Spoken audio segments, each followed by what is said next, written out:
hope will be treated by something very special.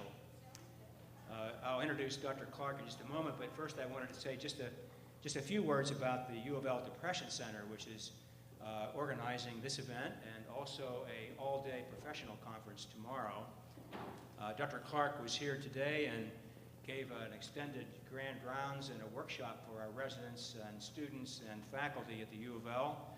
It was very exciting and stimulating, and we learned an awful lot. It's going to help our treatment of patients. The U of L Depression Center is one of about 26 centers around the United States in the national network of depression centers. They're all at major universities.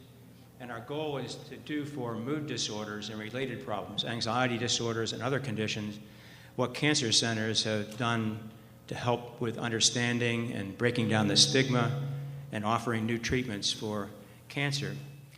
And of course, that movement is way ahead of where we are now in psychiatry, but we do need to band together and put our resources to the task. Our mission at the University of Louisville Depression Center is threefold. One is to deliver the best treatments, the best evidence-based treatments we can to as many people as we can possibly reach. And this is a tough thing to do because there's such a great need, and there are not enough psychiatrists and social workers and psychologists who are well trained to deliver those treatments. But we are able to deliver about 50,000 visits in a year. So we're, I think, one of the busiest clinics in this region. We also have an agenda to do research, to try to find better treatments, to better understand depression-related illnesses. And we have a number of projects going on now, some funded by the federal government and some even internally. We do fund small grants that we are able to do through endowments and other fundraising with donors who help us with those projects. And right now, our two major areas of concentration are suicide risk reduction and trying to better understand the biological basis of bipolar disorder. On the educational front, we do a lot of work with residents and medical students, as you might expect, also nursing students and other graduate students. And we have a major agenda for continuing medical education and for educating the general public. And tonight's program is an example of that kind of work. So I wanted to say just a few words of thanks. Carol Wall, who's out here, is just a terrific person who organizes all these things. And we always like to say thank you to Carol. And I wanted to say thank you for all of our sponsors and anonymous donors who have helped us put these kinds of programs together. Lastly, I wanted to mention another program that's coming up in March. It's a long way away, but it should be pretty exciting.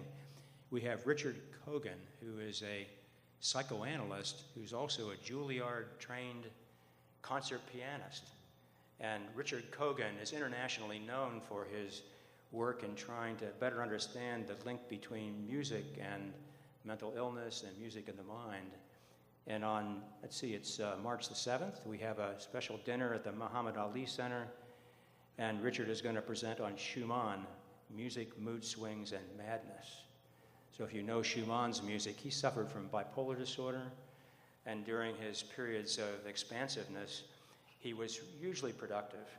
In one year, called the Year of the Song, I think he wrote something like 146 pieces. The next year, he was depressed, and he wrote 4. And in his depths of his depression, he tried to kill himself by jumping into the Rhine. Died in a mental hospital after 2 years of being there at a young age. So in his music, you can see how the bipolar disorder, which of course at that time we knew nothing about how to treat, is carried out in his music. So to the program tonight. Oh, there's a lot of feedback here. Can I ask the person in the back there to turn this down a bit? Okay, there it is. So Dr. David Clark is the leading expert in the world on cognitive behavior therapy for anxiety disorders. He is a professor at the University of Oxford in England and has been a leading force in doing research and in helping to disseminate these therapies, as you'll hear tonight. I'm not going to go into all the details of all of his honors, but I did want to read to you one of them that I thought was particularly revealing of what kind of contributions he's made.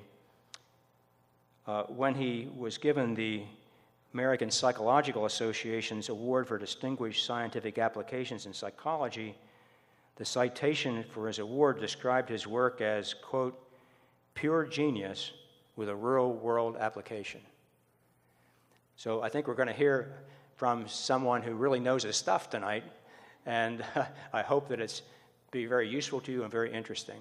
So Dr. David Clark, let's welcome him to Louisville.